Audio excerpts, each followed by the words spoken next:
Good evening. My name is Brooks Jackson, and I serve as University of Iowa Vice President for Medical Affairs and Dean of the Roy J. and Lucille A. Carver College of Medicine.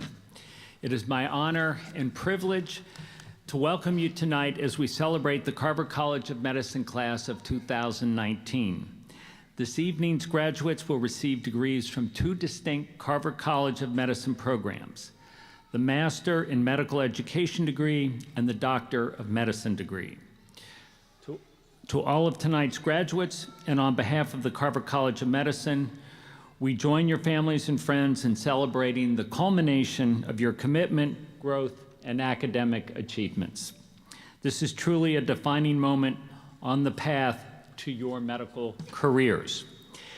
At this time, I would like to introduce my colleagues who are part of tonight's commencement ceremony. Beginning at your far right is Dr. Christopher Cooper, Senior Associate Dean for Medical Education and Professor and Vice Chairman of the Department of Urology. Please stand.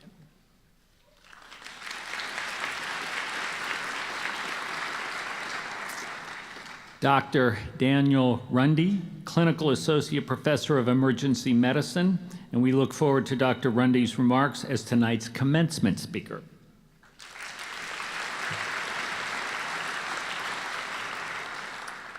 Dr. Jane Lindsay Miller, Director of the University of Iowa Carver College of Medicine, Office of Consultation, Research in Medical Education, and Clinical Associate Professor in the Department of Family Medicine.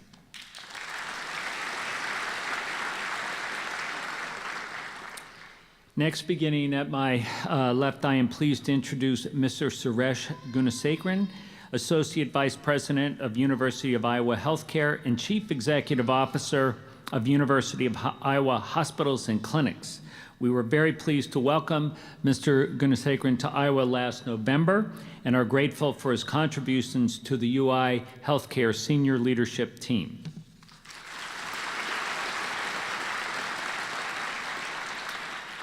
Dr. Mary Grace Elson, Clinical Professor of Obstetrics and Gynecology, who was recently installed as the 170th President of the Iowa Medical Society, the statewide professional association for Iowa's physicians.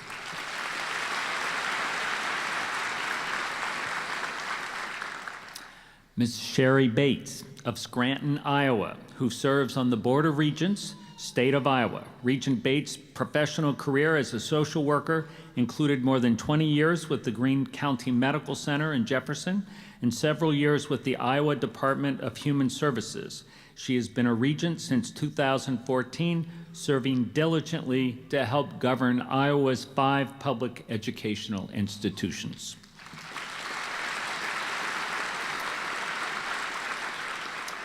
And finally, I am pleased to introduce Dr. Patricia Winokur, Executive Dean of the Carver College of Medicine and Professor in the Department of Internal Medicine. Dr. Winokur is a key member of the UI Healthcare Leadership Team and is instrumental in our efforts to fulfill the tripartite mission of education, research, and patient care.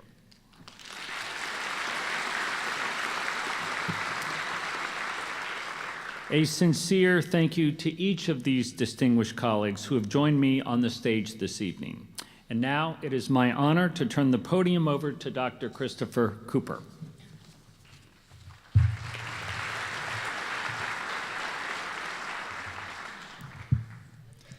Good evening.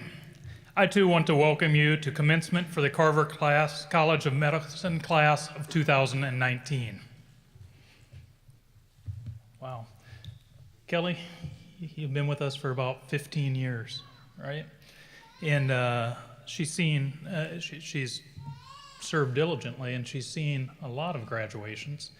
She comes to this graduation because it's fun. She's actually independently wealthy. This is a hobby for her. But I got to tell you, that was the saddest response that I've ever seen Kelly translate when we welcome you. So I've seen some bad ones. I've seen some where she just kind of goes like this. I've seen some where she's like, eh.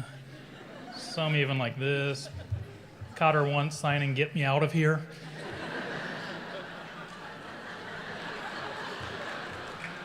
But never have I seen her just sit there and wait to translate applause. Now, I have seen her do some great ones where she'll do this if it's incredible. So just because you're dressed in black doesn't mean you have to act like you're mourning. A major dream is coming true for you tonight that you guys have worked very hard for. But you're sitting there like somebody glued your hands and butt to the chair. And I know that's not a professional medical term. I should have said upper extremity digits and butt. And I want to apologize to the audience for their lack of enthusiasm. It's not their fault. I'm afraid in our relatively new curriculum, we forgot to teach them how to have fun and celebrate. So we need to work that into the wellness passport. I'm sure that'll take care of things, right? So most of you are only going to graduate from medical school once. But if you want to make it somber and dull, as opposed to fun and exciting and a night to remember for the rest of your lives, I'll do that for you. It's your night. In fact, we could just jump to the reading of the oath and email you your diploma. You guys can go hang out in the library, a relatively half-empty coffee shop, the Death Star, or wherever law school graduates go when we turn them loose on society. Or we could try again. So let's do that. Welcome to commencement for the Carver College of Medicine class of 2019. Much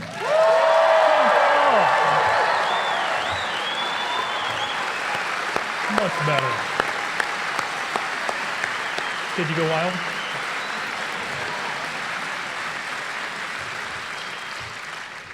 That's awesome. You guys really are incredible. You've done terrific things, and most importantly, you are going to do great things. And that's why this should be a celebration. Audience, these soon-to-be doctors are an incredible force for good in the world. The positive impact they will have on people and society is incalculable. I should have gone with a word I could pronounce. You can't calculate it.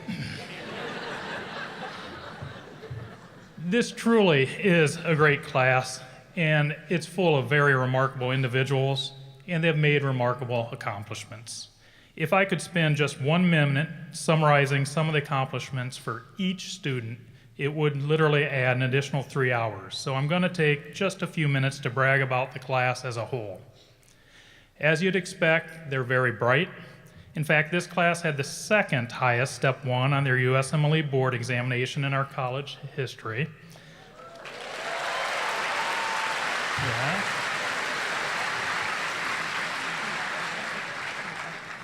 Last year's class was just a bit higher. Curses.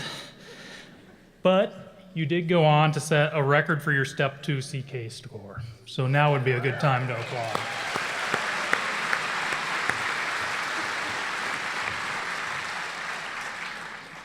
This class has also been very involved in extracurricular activities, including service to the school, the community, and the underserved, both near and far.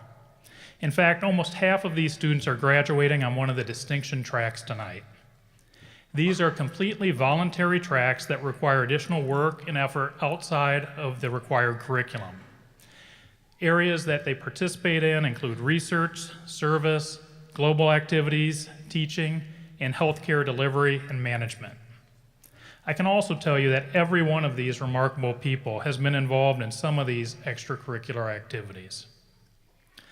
So I think we've established that you're a smart class, you're a caring class, and a class that has been very involved in multiple activities. But before you let all of that go to your head, I need to tell you there are many lessons you can still learn that we didn't teach you in medical school. Going forward, you're going to have different teachers, and some of the best teachers will be your patients. On any given day, you will see and you will have the chance to learn from dozens and dozens of people. If you start to listen to your patients and ask the right questions, you will become much wiser in matters that count every bit as much as the lessons you've learned in medical school. I truly believe you can learn something from every patient encounter. 25 years ago, when I was close to your stage in training, there was an elderly patient that I was talking to in the urology clinic. He told me something I've never forgotten. He said, "People always talk about growing old, but that's not how it happens. One day you just wake up and you are old." I know, it's a haunting statement. It's haunting in the way that you can't shake a great truth. Even at that moment, I realized that for better or worse, he was probably right. And over the years, I still believe his prophecy is likely true. So I've been thinking a lot about time lately. It may have been related to the disturbing and literally life-threatening events about 5 months ago that you guys know about. By the way, thank you for your support during that time. I truly appreciate that. That meant a lot to me, and it's a testament to this class's compassion and willingness to help others. At any rate, back to time. I don't really understand time. I took a year of physics in college, and I did all right in the class, but I knew I wasn't getting it. How many of you took a year of physics in college? Just show of hands. Okay? Almost everybody. How many of you understood physics? Go ahead and show. Excellent. Then I want you to explain stuff to me a little bit later tonight, okay? So, I got the part in physics where if you had a ball, like a pool ball, and you rolled it into one ball, the two balls went off at different angles, neither one would go as fast as the initial ball. That all made sense to me. I could follow that. They call that, I think, Newtonian physics. But then we started getting into quantum physics. And they talked about how a particle was also a wave, and how a particle might be sitting on a desk at one point, and suddenly it could be under the desk, or it could be on top and under at the same time. Then there was all that stuff about dark matter and dark energy that is everywhere, but we can't detect it. I really couldn't tell if the professor was preaching the gospel or practicing witchcraft. Seriously, I wanted to take him down the river and see if he would sink or float. So, it's a little Salem reference there, Dan. So, with all that said, time escapes me. I get that the calendar tracks the Earth's travel through its orbit in space, and that the clock is this mechanical device that we've got that's designed to reflect the spinning rotation of the Earth. And it should tell me the time, but it seems more like an odometer to me. So I'm not really sure what time is, but in my personal experience, whatever it is, it's variable and it's not fixed. When I was a kid, summer days and summer breaks seemed to last a lifetime. Now it's over in just a few months. In support of that haunting statement from the elderly gentleman, I can tell you that for me with age, weeks and months seem to fly by faster and faster each year, despite the Earth spinning and traveling at its constant rate.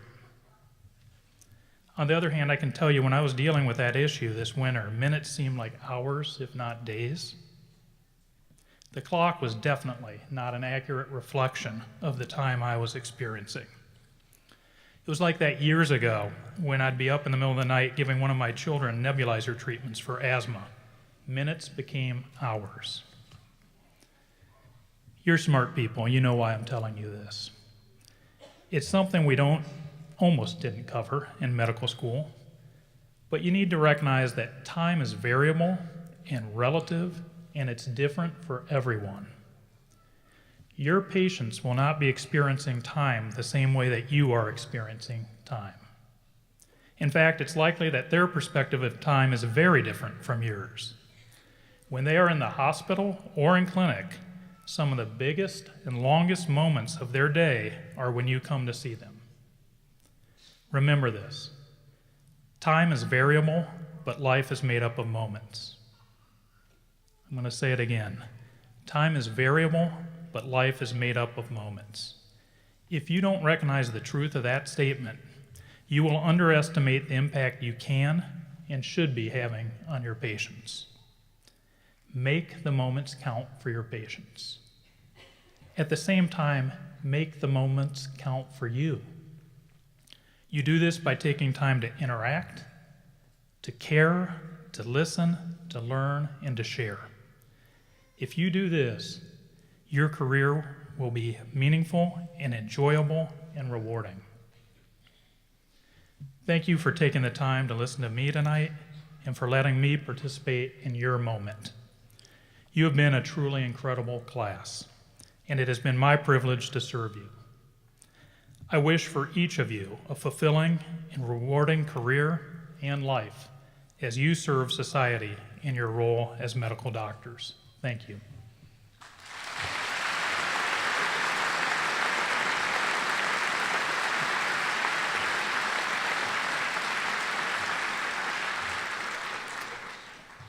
So it's now my pleasure to introduce Robert Humble, a fourth-year medical student from Estherville, Iowa. Rob has excelled as a Carver College of Medicine student, earning several prestigious scholarships and awards, including the Distinguished Student Service Award. As a student, he was on both the Research Distinction Track and the Teaching Distinction Track. In addition to excelling in the academic environment, Rob has been deeply engaged with his fellow students, serving as student body president and president of the LGBT medical student group Equal Meds. He is part of the Gold Humanism Honor Society, whose members serve as role models of the human connection in healthcare. We are delighted that Rob is matched into pathology at UI hospitals and clinics. He has the honor of introducing tonight's commencement speaker. Please welcome Robert Humble.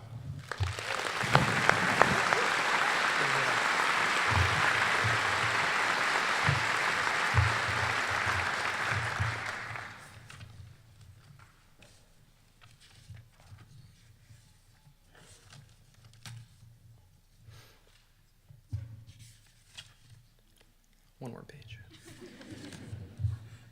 Thank you. I'm proud to introduce this year's commencement speaker, Dr. Daniel Runde. Dr. Runde is a clinical associate professor in the Department of Emergency Medicine at UI Hospitals and Clinics, where he is also an assistant program director for the Emergency Medicine Residency Program and director of the Emergency Medicine Medical Education Fellowship. For the past 4 years at the Carver College of Medicine, he has been the course director for the second semester of the Clinical and Professional Skills strand and a medical co-director of the student-run Mobile Clinic project. Dr. Runde graduated from the University of Notre Dame with a degree in philosophy before receiving his MD from the University of Iowa College of Medicine. He completed his residency training in emergency medicine at Columbia University's St. Luke's Roosevelt Hospital in New York and a fellowship in medical education at Harbor, UCLA, and the David Geffen School of Medicine at UCLA. When he returned to Iowa, Dr. Runde earned a master's degree in medical education from the University of Iowa Office of Consultation and Research in Medical Education. He has received multiple Teacher of the Year awards within his department, as well as recognition for Best Lecture and Best Speaker from the Council of Emergency Medicine Directors Academic Assembly. Dr. Runde is also passionate about his work as chair of the board of directors of the Iowa Harm Reduction Coalition, where he provides guidance and direction as the organization expands its effort in overdose prevention, community outreach, legislative advocacy, and harm reduction education. The work of this organization was recently cited by the Iowa Department of Public Health as being the primary driver of a 27% decrease in new hepatitis C diagnoses in Iowa in patients under 40, reversing an almost 2-decade upward trend, an achievement I think deserves our applause.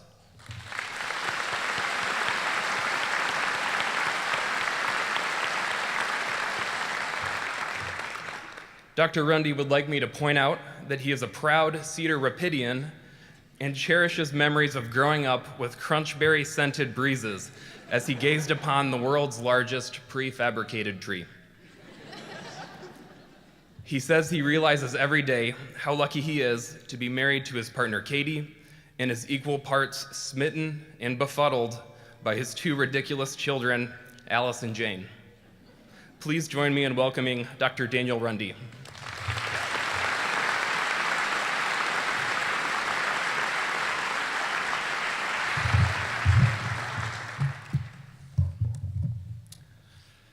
Thanks, Rob, for that introduction. Before I begin, I just want to make a few observations.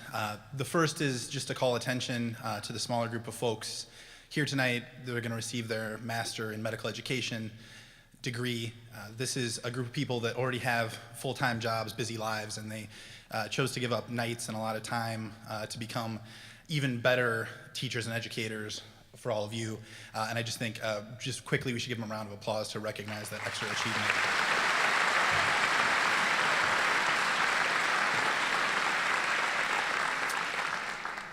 I also need to note that seated across from me on the stage and down in the audience is a staggeringly impressive group of people, leaders in their respective fields, dedicated academicians, innovators, people who are working every day not just to improve the state of medicine, but to change the way that we deliver medical education and teaching to our students. Similarly, as you just heard, this group of students sitting here is among the most impressive who have ever walked the halls of the Carver College of Medicine. All this is to say that the fact that I was selected for the honor of giving this commencement address is just a clear demonstration of how fully the fourth-year students must have checked out after match day. I'm genuinely curious if you filled out the speaker survey while you were in the bar. Regardless, Matt Edwards, the registrar, you can't see him, but he's just off stage with a stun gun, ready to go should I wander too far off script here. My second observation is kind of following up on what Dean Cooper was talking about. I'm old, and I acknowledge this fact despite all my very best efforts to hide it. I came here tonight to Hancher riding on one of those power scooter hoverboards, which reminds me caught fire and is actually burning in the parking lot somewhere. I probably should have mentioned that before I dove into the talk. Underneath this gown, I'm wearing a men's romper for two reasons. One, they're comfortable AF, and two, I read in Teen Vogue that they are the men's fashion trend for summer 2019. In addition, although none of you have seen me do it, I have updated my Instagram account 8 times since starting this speech. Nonetheless, I have to admit, it has been 10 years, it's a full decade since I sat where you were sitting right now. Well, not exactly where you're sitting right now. Unfortunately, the old Hancher Auditorium flooded before my final year of medical school, and so we had our commencement ceremony in the convention center at the Coralville Marriott. So pretty much exactly like this, but then you want to sub in the warmth and ambiance of a Walmart parking lot, and you can kind of imagine what it felt like. But it's with 10 years, and in some ways, it feels like I've had 5 lifetimes of experience in that time. But also, everything about my graduation night from Carver College of Medicine is so vivid. And some of that is probably to do with just what a really momentous life milestone it was. And I think some of it is because Dean Cooper, who has been Senior Associate Dean for, I think, 60 years, was sitting right where he is now, and so that really is a nice touchstone to jog my recollections. And it was such a great time. I was, like you should be today, understandably proud of the accomplishment. Med school was hard and sometimes humbling, and it felt really great to be able to sit here with my friends, and probably more importantly with my family. I remember how excited my wife Katie was, partly because we were about to start a new chapter of our life in New York City, which had always been a dream of hers. But I think mostly because she looked back on all those times when we were out on a Friday night with a group of good medical student friends and engaged in a thoughtful and passionate discussion about things like why the answer to question 42 was obviously oxidative phosphorylation and not glycolysis, and what does Peter Rubenstein even know about biochemistry anyway? And she was so excited to never have to be part of a conversation like that ever again. So medical school was hard, but I knew I received great training here at Iowa. I made it through STEP. I survived 30-hour trauma calls. I survived daily humiliation on stroke rounds, thanks to the neurology department and Dr. Adams for that. And I figured, okay, how much harder could residency really be? The answer, it turns out, is much, much harder. And I remember riding the bus up to my hospital for my first ever real clinical shift in our emergency department. And I was honestly so nervous I thought I was going to vomit. I'd gotten to meet all of my classmates during the previous month. That was orientation, very relaxed and laid back, great time for bonding, and we were already becoming friends. But it was also immediately apparent to me that I was the dum-dum of the bunch. And I pondered how I ended up in the program that I ended up at, and I think that the obvious explanation is my program director, as he was getting ready to submit the match list for that year, the building was struck by lightning. As 1.21 gigawatts of electricity surged through the power cables, it struck the computer he was on, which became sentient, and in its first attempt to bring down mankind, moved me up the rank list into a matchable range for this program. Classic story. And so regardless, there I am, getting ready to enter an under-resourced emergency department in a big city that saw 120,000 patients a year.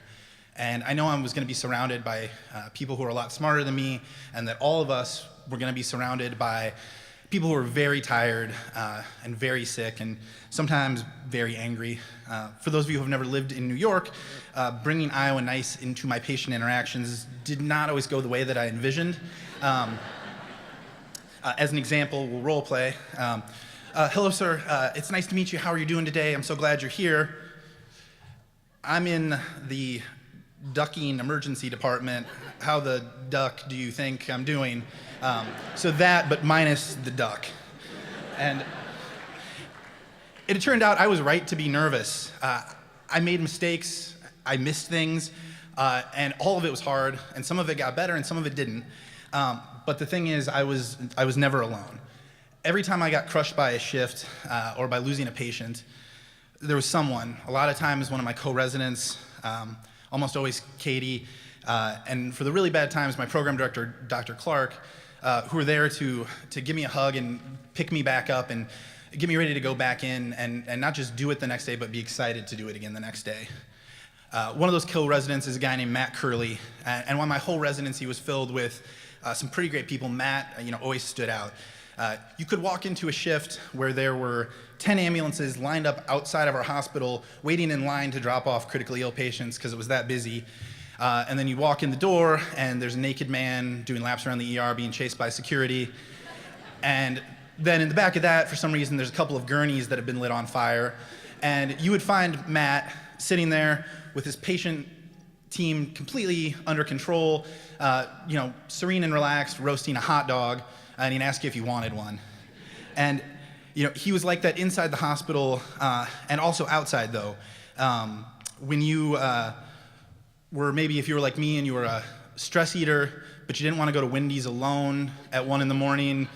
to eat chicken nuggets, and you're hoping somebody else could go with you to help mitigate the shame, Matt's down for that. And if you needed a fifth person to fill out your intramural dodgeball team, Matt. And if you needed somebody to go with you to the library on an off Saturday for you to hunker down and prepare for the in-training exam so you do a little bit better this year, not Matt, because he was naturally smart and had no time for that, but he would meet you outside the library with a beer by way of congratulations. And that's one of the great gifts of residency training, is you get placed in this new, often very high-stress environment, but you're surrounded by people who share the passion that you have for what you do. And it turns out that is a perfect recipe for making friends that you're going to carry with you through the rest of your life. And that's a good thing, because in medicine, you got to get back in the game. You're going to realize your first day in residency that something's changed even from when you're a medical student, and you are a core part of the way that your team, your clinic, your service, your department functions now, and it doesn't work when you're not there. And that's some pressure, but it's a good thing. And all of that made me better. I got better every shift, every month, every year. I felt more at home at the ED. And while I'm being honest, that imposter syndrome that I felt and still feel to a degree to this day, it never really goes away, but able to channel that energy into something a little bit more productive. So fast forward a little bit from those quasi-terrifying first few months of residency to the final year of training. And this is a fun secret. There is probably no one in the world who feels more in their element than a senior resident in their last year of training at their hospital. Now, you might not be as smart as your attending faculty, but you know how your hospital works on a visceral, almost instinctual level that is born of just so many hours doing the job. And every hospital has its own institutional eccentricities and erraticisms and quirks. And it takes things that should be very straightforward interactions and makes them into these Byzantine rites of passage that require tons of very detailed insider knowledge to navigate successfully. And as a senior resident, you will have more of that knowledge than anyone in the hospital. And so a couple examples of how that would go. Say your attending says, hey, we have this kidney transplant patient from out of town, we're not sure who to admit. You'll be like, okay, it's the second Tuesday in March, Mercury's in retrograde, so you're gonna wanna page the non-teaching hospitalist service, but the call schedule actually wasn't updated, and so Dr. Jeremy is out of town at his son's hockey game, so you're gonna wanna call Dr. Johnson, who's covering for Dr. Samuel because he lost a bet to him about the Knicks. Or something maybe a little more universal. How do I get an MRI in the middle of the night? That's always a challenge. And it's very simple. You just draw a pentagram on the floor, and you make a blood offering of a young ram. Then and only then will the clerk stamp the requisition form. And then you just simply have to run it down to the MRI scanner, located in sub-basement B, through the steam tunnel, and past the creepy guy in the janitor uniform who is sharpening a scythe for some reason. And I know for the non-medical folks in the audience, you have to be thinking, well, those are very specific and preposterous examples. He must be joking. And to that I say, God, I only wish that I was. So back to the residency. It is this amazing feeling when you start to get things figured out, because it is hard, but psychologists describe this state where when you're fully immersed and focused and involved and enjoying a hard activity, it's called being in a state of flow. And if you're lucky, and I think you will be, as you go on, you're gonna spend more time in that state of flow as your training progresses. And if you're like me, the periods of flow in the hospital alternated with periods of near catatonia, eating boxes of chocolate chip cookies on my couch watching reruns of The Bachelor, which is what mental health professionals call work-life balance. But what I'm saying is things do get better because you've put in the time, and while you're not exactly cocky, you definitely will have periods of sustained confidence where you feel like you've maybe got things under control and figured out. And unfortunately, as probably way too many people in this audience know, and parents, I'm looking at you in particular here, life is pretty good at disabusing us of the notion that we're the ones really running things. And this brings me to a particular shift in my final year in the emergency department, right at the tail end of August. And it's a Monday, and for those of you who know emergency departments, that's our busiest day. But we have a great team of nurses and residents, and we're keeping our heads above water and taking good care of the patients. And I'm walking between patient rooms, and our program director, Dr. Clark, who's not on shift, comes and finds me and says, hey, we need to talk. Now, I was a chief resident, and even the best run residency has the occasional dumpster fire that starts and needs to be put out, so it didn't seem too unusual. But as he pulled me out into the ambulance bay to talk to me, I got a good look at his face, and I knew something was wrong. And what happened after, I don't remember if there was any preamble, but I don't recall one. I remember him looking at me and saying slowly but very clearly, Dan, Matt's dead. And I know as he says this isn't possible. For one thing, Matt's not even in New York City. He's on a family vacation in Hawaii, which is the safest thing he has ever done in his life. 6 months before on his vacation block, he took a solo trip to Argentina where he met some Russians and then went hiking on a glacier in Patagonia, came back totally fine. The year before that, he managed to be in Thailand, staying in a hotel in the middle of the Red Shirt Uprising, which was a protest against the military where thousands of people were injured, 100 people died. Matt's totally fine. And he was actually joking before this trip to Hawaii that he didn't love his family so much, there's no way that he would have agreed to go to a place that's as serene and touristy, because it just wasn't his style. And so with all that, I know there's no way what Dr. Clark is telling me could be the truth. But of course I'm wrong. That is what happened. And they told us it was a scuba diving incident, and no one was ever able to find a clear explanation, just a vague sense that it was a series of unfortunate events and bad luck. And I'm not going to talk in detail about what happened afterwards, except to say that it was every bit as hard and as bad as you'd think it would be. And our program did step up, and come together in this amazing way. And there was a lot of kindness and a lot of grace. But that's not a real silver lining. It doesn't make up for that kind of loss. The world lost a fantastic ER doctor, the kind of person that you would definitely want to take to your family member on their worst day. And all of us lost a friend who felt a lot more like a family member. And that is, unfortunately, the double-edged sword of that closeness that you're going to find in residency.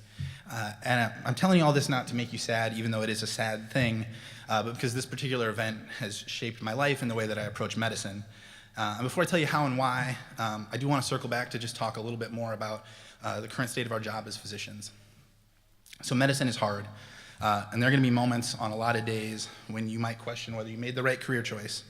And besides for the day-to-day, we face a huge challenge in our profession. So depersonalization and burnout in medical students, residents, and faculty are occurring at alarming rates. About half of all faculty nationally report feeling burned out, and 1 in 25 report clinical depression. And we face a problem of underrepresentation and homogeneity as well. There's too many doctors that look and love and sound like me, and not enough like the increasingly diverse America that we serve. And it's not just a question of optics. This has resulted in unacceptably disparately bad outcomes for too many of the patient populations we serve. Just as an example, the CDC last week released a report that in the United States in 2019, adjusted for education and income, that Black and Native American women are 300% more likely to die during childbirth than a white woman. And we have a harassment problem. Last summer, the National Academy of Sciences, Engineering and Medicine released a report that said 50% of all female medical students will report sexual harassment at some point during their training, and that's obviously horrifying. All this is overlaid onto a system that pushes us to be more efficient and to spend more time in front of a computer screen and less time in front of our patients. Plus, if you remember what I said earlier about the patients who are fond of telling you about their ducks and what you can do with said ducks, there's also that aspect to it. And so now, after that couple of minutes, talking about a personal loss and some of the myriad professional challenges that face medicine now, I am sure that you are really rethinking the decision to have me come up here. And Matt got his finger on the stun gun trigger off to the side. I'm going to ask him to hold off for just another minute. Because despite everything I've talked about so far, the fear, the failure, the frustration, I need to tell you unequivocally that it is all worth it. Every single one of you soon-to-be graduates are among the luckiest people in the world. And please don't think that when I say that I discount how hard you worked to get here tonight. And to the family and friends and loved ones, please don't think that I don't know how much you have worked and sacrificed to get these folks into this chair tonight. I know it. But you are still so lucky. We get to take care of sick people and fix them. And we get to take care of people in pain and ease it. And we get to take people who are scared and hurt and angry and give them hope. And when we can't give them hope, hopefully we can at least give them understanding and acceptance. And I get to electrocute people sometimes as part of my job. And I also, every once in a while, get to give a medicine to a 50-year-old trucker who then starts singing Beyonce's If I Were a Boy in front of his horrified teenage daughters. And that's amazing. And every once in a while, I get to save a life. And just one time, I got to do that thing that you see in the movies where I was able to slam down my fist and yell, "Live, damn it, live." Although in full disclosure, on that occasion, I was politely told, "Sir, this is an Arby's," and then asked to leave. So, but I still have bad days. And when I get to the point where I start to feel a little crispy and short and start thinking, hey, maybe these people I'm taking care of are just a little bit more ungrateful than I'd like, I think of my friend Matt. Partly I think about what a good emergency medicine doctor he was and how unfair it is that we got robbed of all the lives he was going to touch in a normal career. But mostly what I think about is not that, but just his smile on shift and his ability to pull kind of a goofy laugh that made everybody feel better no matter how bananas things were going on around us. And it's not some magic trick. It doesn't make me into a saint or a better person. but it usually helps me snap my head back into the right frame of mind and perspective and make me a little bit more like the kind of person that you'd want taking care of somebody in your family when they were sick or hurt or scared. Medicine is hard, and you have some tough days in front of you in residency and then a whole bunch of tough days after that. But there are going to be so many more good days, and I promise even some great days. I've gotten to see how bright and kind and driven this class is, and I am convinced that you have what it takes not just to succeed within your respective fields, but in that fight to improve medicine for your colleagues and your coworkers, and most importantly, for your patients. And when things start to wear you down, and I promise they will, just remember how truly privileged you are to get to do what it is you're going to get to do.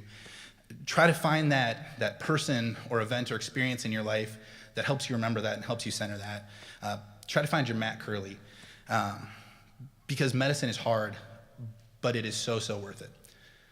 Thank you and congratulations, class of 2019.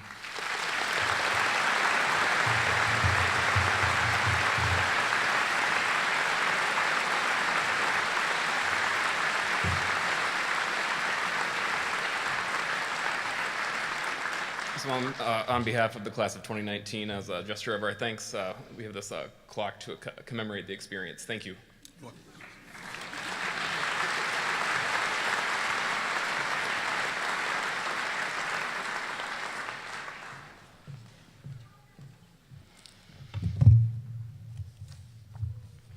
Well, thank you, Dr. Rundy and Dr. Cooper. I think I may be the newest faculty member up here. I just started March 11th, actually.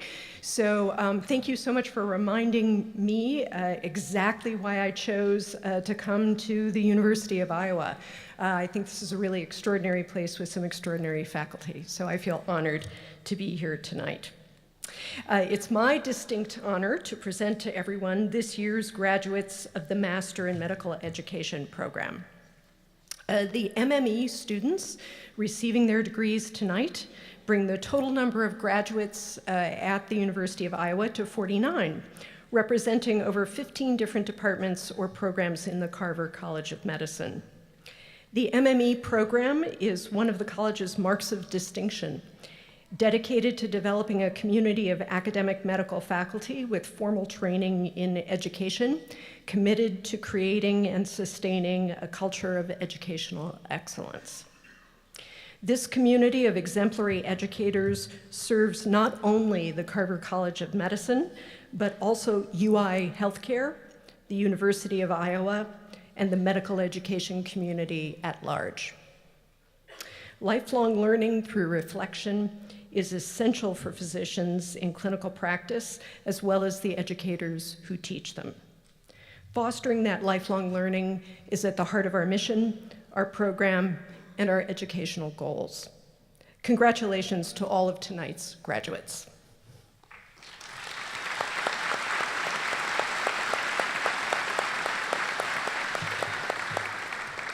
Will the candidates for the Master in Medical Education please stand?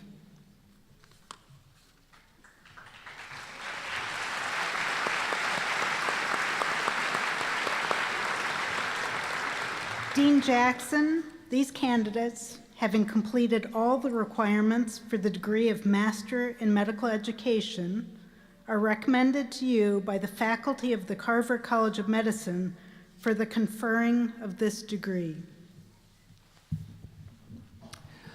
On the recommendation of the faculty of the Carver College of Medicine and by the authority vested in me by the Board of Regents, State of Iowa, I confer on you the Master in Medical Education degree as qualified and designated. Will the candidates please come forward to receive their diplomas?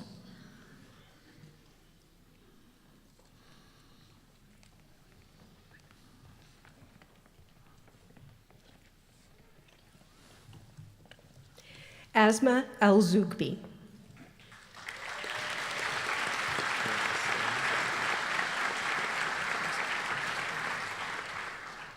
Aaron Coons.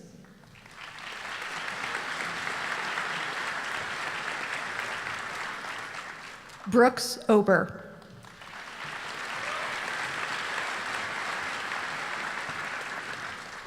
Amal Shibli-Rahhal.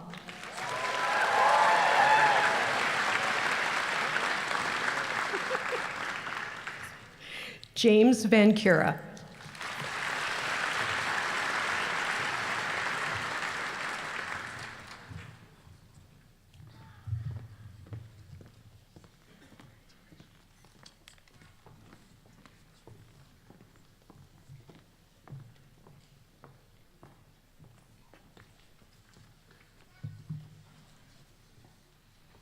Will the candidates for the Doctor of Medicine degree please stand?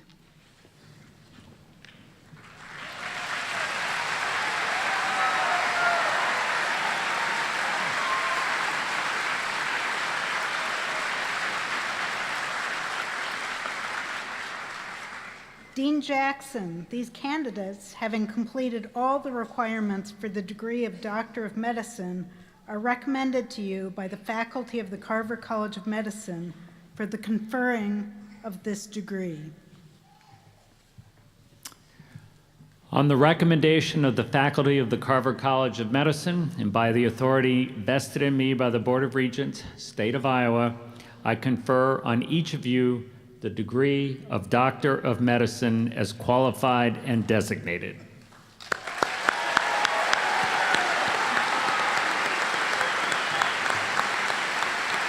Will the candidates please be seated?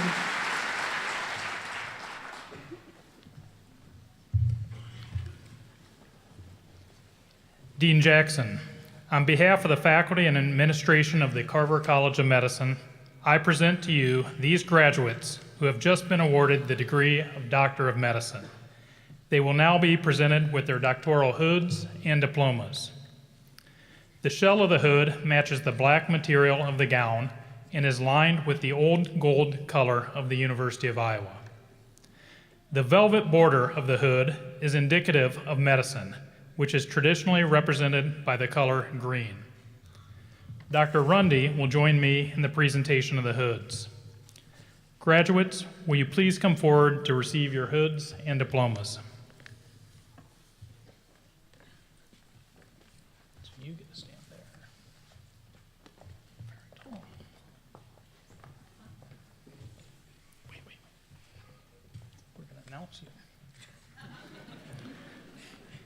Dr. Sraavya Akella.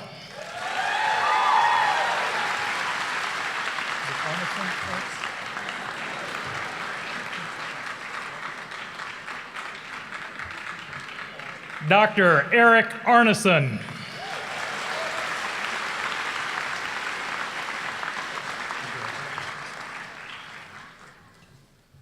Dr. Maria Aroraja.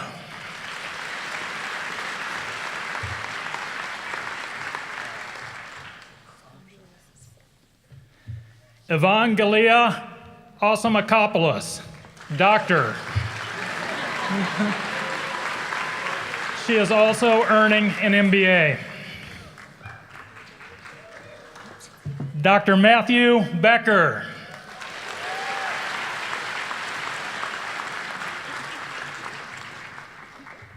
Dr. Morgan Birch.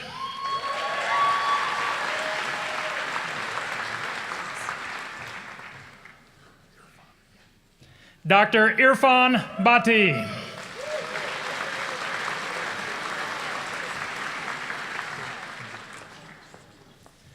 Dr. Drake Bozek.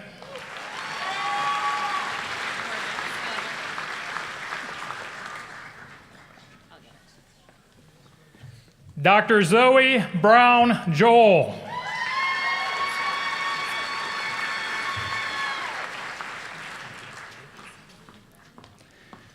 Dr. Kimberlee Burckart.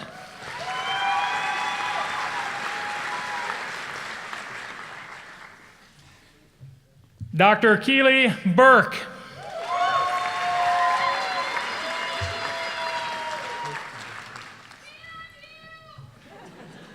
I think that was for her. Dr. Luke Byerly.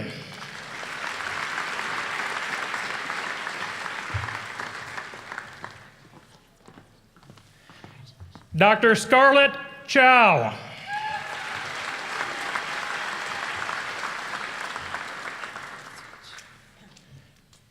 Dr. James Chambliss, also earning an MPH. Dr. Johnathan Cho.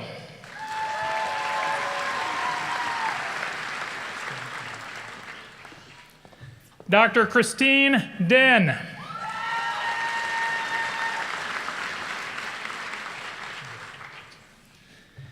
Dr. Abby Esker.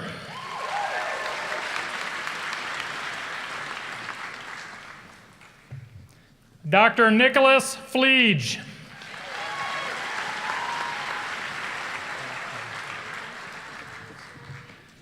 Dr. Sarah Floden.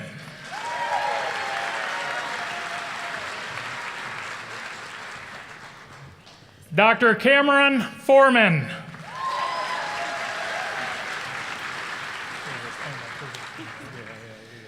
Dr. Ethan Forsgren.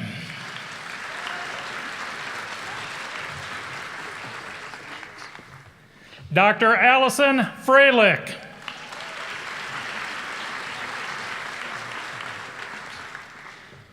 Dr. Mikayla Freese.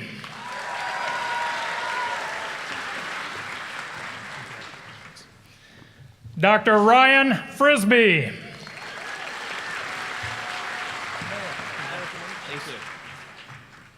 Dr. Noah Friedenlund.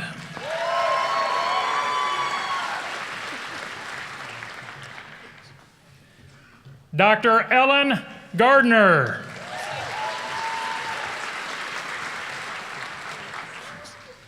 Dr. Nicole Jensick.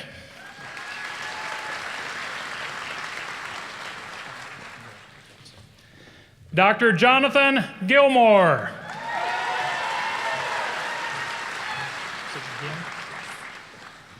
Dr. Eleanor Ginn.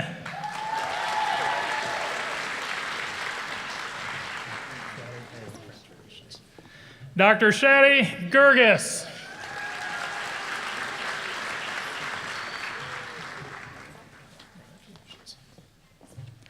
Dr. Keller Grado.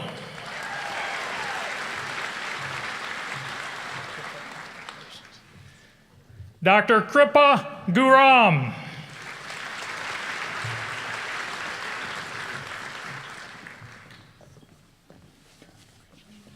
Dr. Petra Hahn.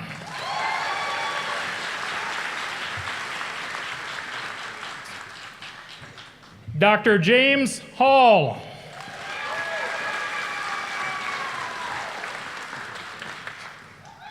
Dr. Sarah Halloran.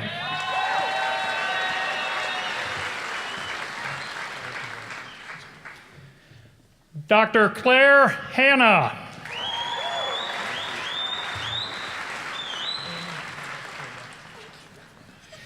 Dr. Amy Hansen.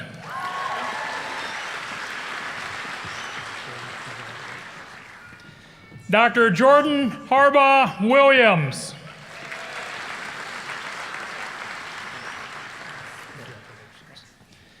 Dr. Matthew Hartnett.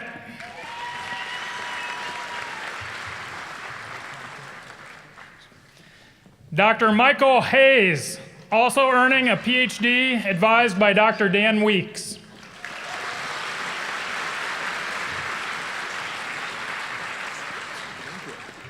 Dr. Johnathan Heinzman.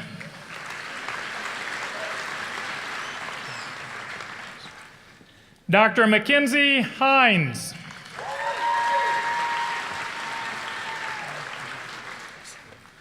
Dr. Tai Holland.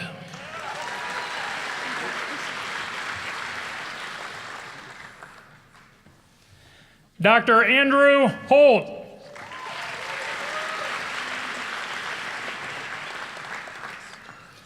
Dr. Joseph Hudson.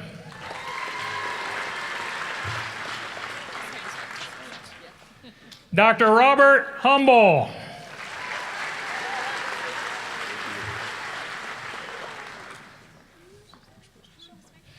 Dr. Chermaine Hung.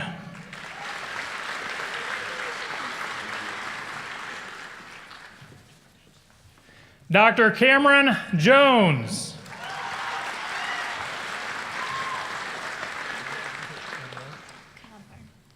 Dr. Amrit Kanwar.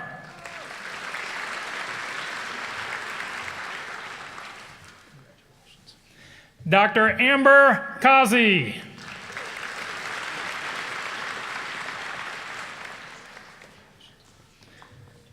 Dr. Kathryn Keefer.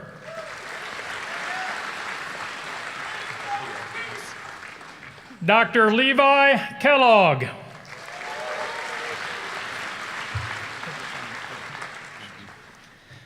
Dr. Sean Kennedy.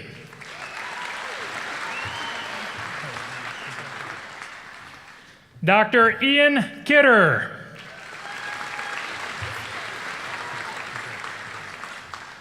Dr. Peter Kim.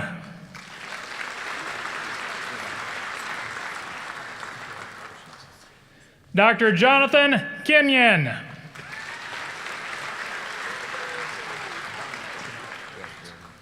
Dr. Mohammad Kotob.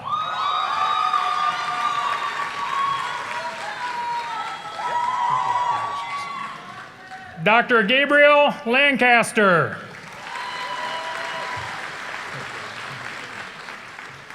Dr. Grace Lau.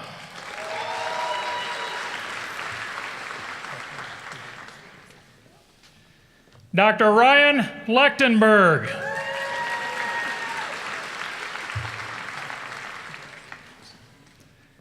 Dr. Angela Lee.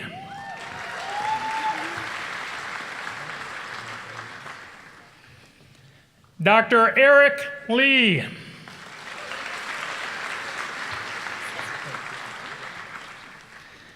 Dr. Caitlin Lindeman.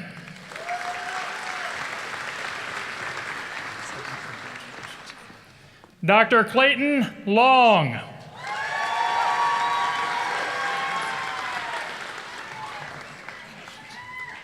Dr. Christina Macenski.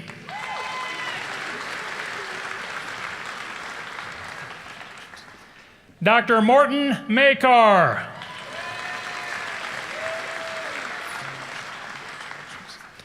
Dr. Nayasha Madhan.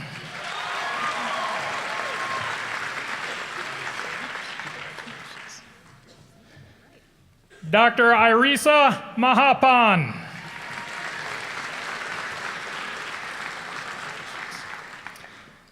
Dr. Michael Maida.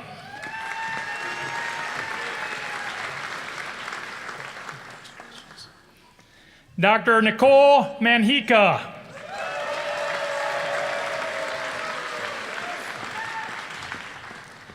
Dr. Mateen Manshadi.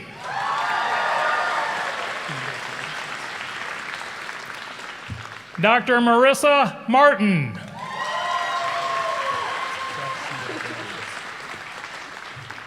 Dr. Zachary Mayo.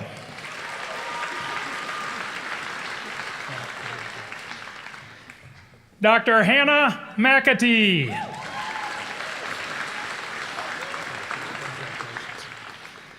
Dr. Corey McDonald.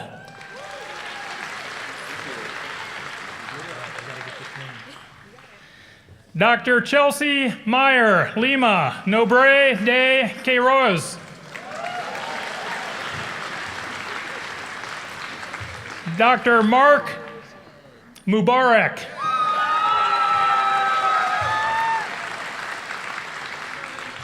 Dr. Emily Nemeth.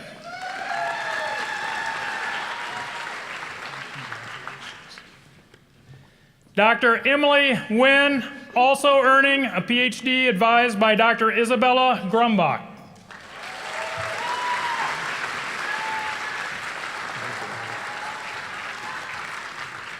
Dr. Lucas Wynn.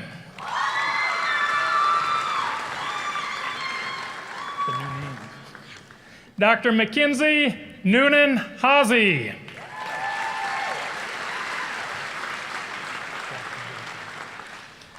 Dr. Jack O'Brien.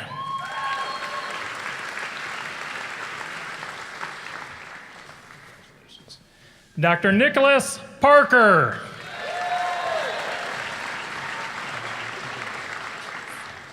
Dr. Aditi Patel.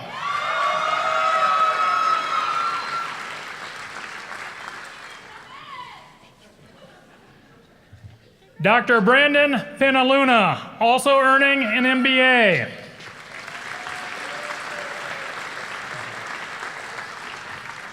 Dr. Andrew Peter.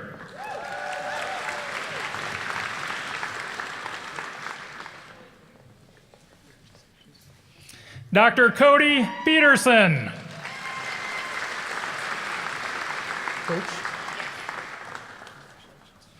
Dr. Kathryn Proch, also earning a PhD, advised by Dr. George Richardson. Dr. Evelyn Chin, also earning an MPH.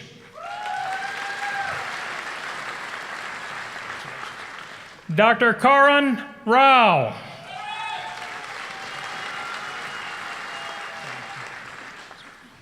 Dr. Haley Reist.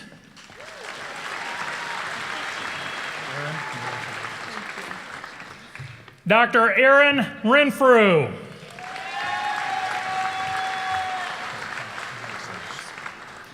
Dr. Connor Richardson.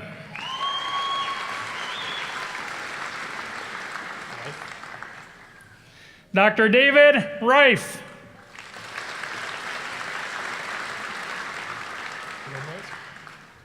Dr. Julian Robles.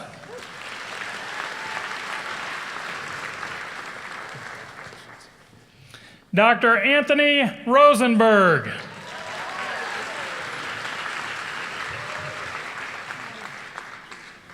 Dr. Evelyn Ross Shapiro.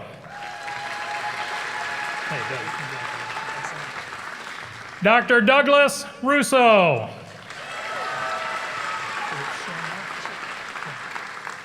Dr. Chenna Sachs.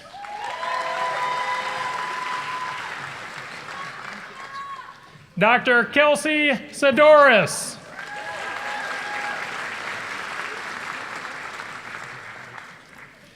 Dr. Christopher Sandy.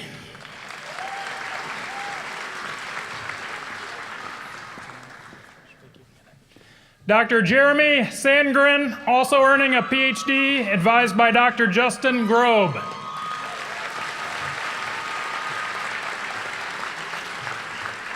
Dr. Rachel Schinkel.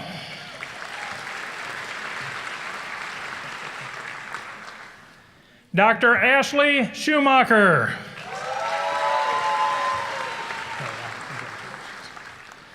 Dr. Allie Simpson.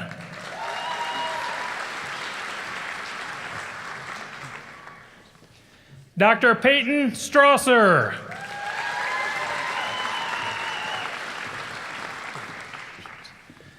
Dr. Ashwin Subramani.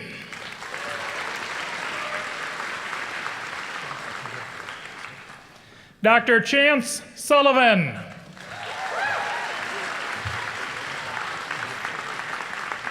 Dr. Eric Sung.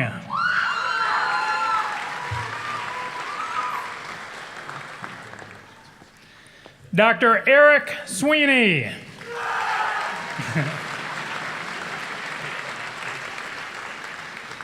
Dr. Brian Tong.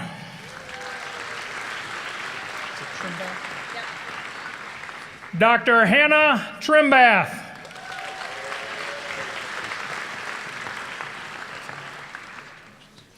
Dr. Alexandria Timkowitz.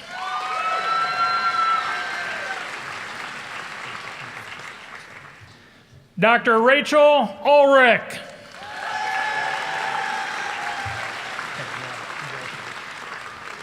Dr. Wyatt Vandervoort.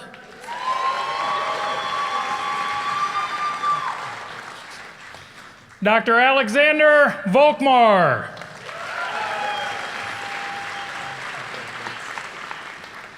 Dr. Cameron Wagner.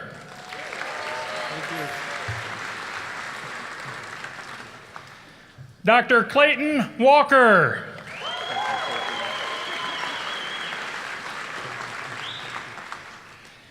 Dr. David Wong.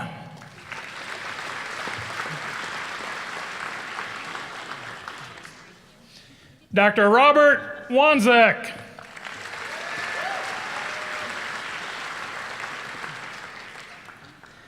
Dr. Megan Warnecke.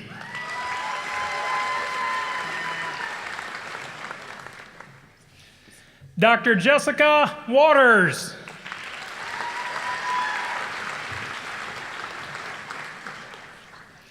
Dr. Lisa Weaver.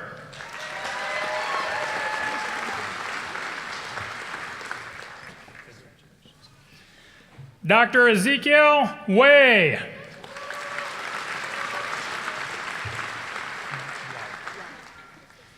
Dr. Emily Weig.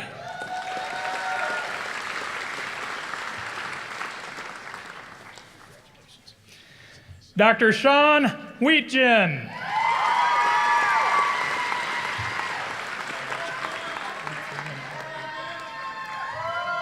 Dr. Dorothea Wheeler, also earning a PhD, advised by Dr. Stanley Perlman.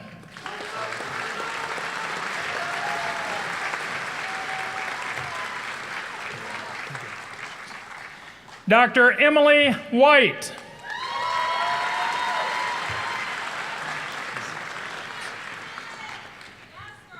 Dr. Nicholas Wilson.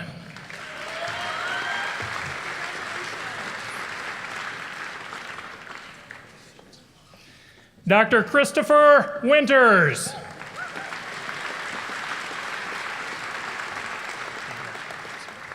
Dr. Connor Young.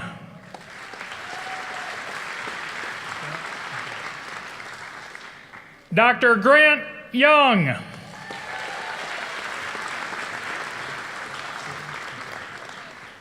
Dr. Gregory Youngtum.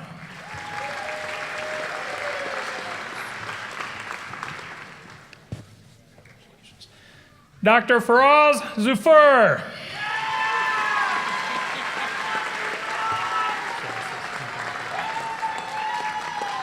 Dr. Genesis Zamora.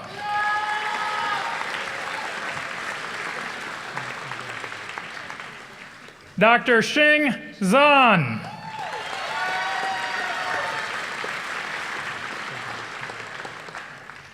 Dr. Vivian Zhu.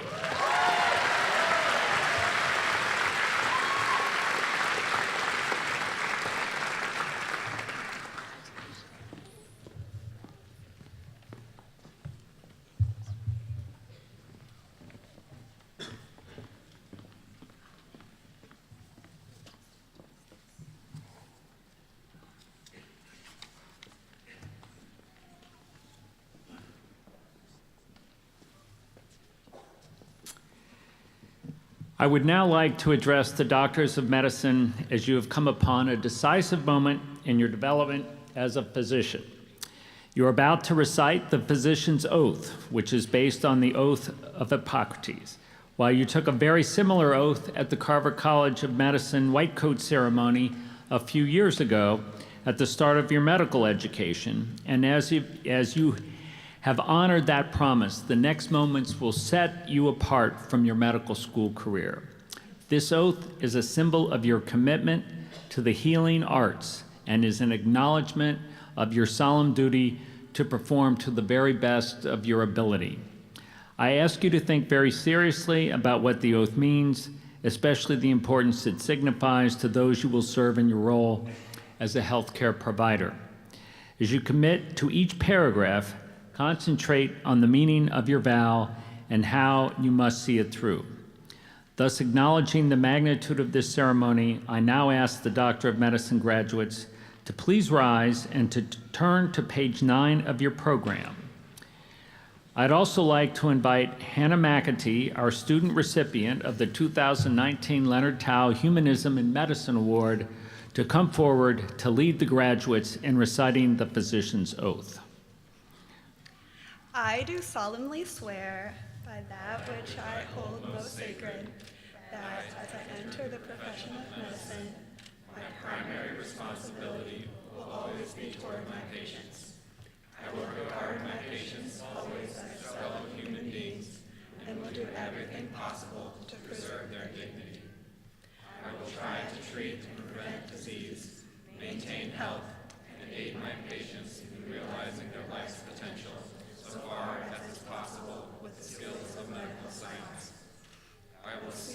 inform my patients fully about their illnesses, and I will always remember that the final decision regarding their own life rests with them. I will never knowingly do a disservice, and I will do everything possible to preserve the privacy of my patients. I will perform my professional role to the best of my ability, but I will never hesitate to call upon the assistance of other physicians or health professionals when indicated. I will try always to cooperate with my fellow professionals and will seek actively to improve my profession and the service it delivers. I will remember that I am a participating member in a larger community, and as a trusted servant of that community, I share responsibility for the planning of social policy toward constructive goals. I pledge to continue to educate myself throughout my career and continually to engage in a critical re-examination of myself as a rational, emotional, and spiritual human being.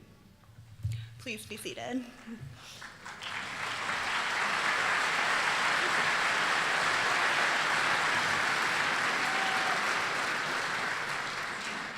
Class of 2019, congratulations. Our state and nation are fortunate to receive such bright, talented, and compassionate physicians, researchers, educators, and healthcare providers. I would like to take this moment to acknowledge some other very important people here with us. In addition to celebrating your achievements, commencements are also a time for us to express gratitude and appreciation to the parents, spouses, family members, and friends of tonight's graduates. You have helped them make this journey possible with your love, your support, and encouragement. We recognize this as a celebration for you as well.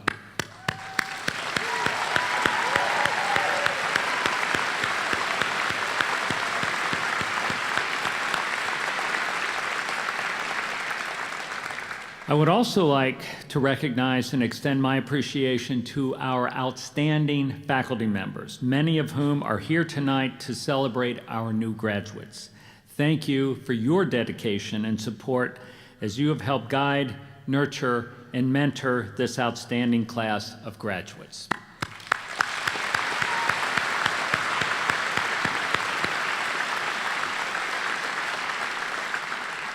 Following this ceremony, my colleagues and I will be in the lobby where we look forward to congratulating you personally. I wish each of you the very best as you embark on your future endeavors. If your career plans take you away from Iowa, please know you are always welcome and encouraged to come see us when you are back in town. And if you are staying here, we are very glad to have you.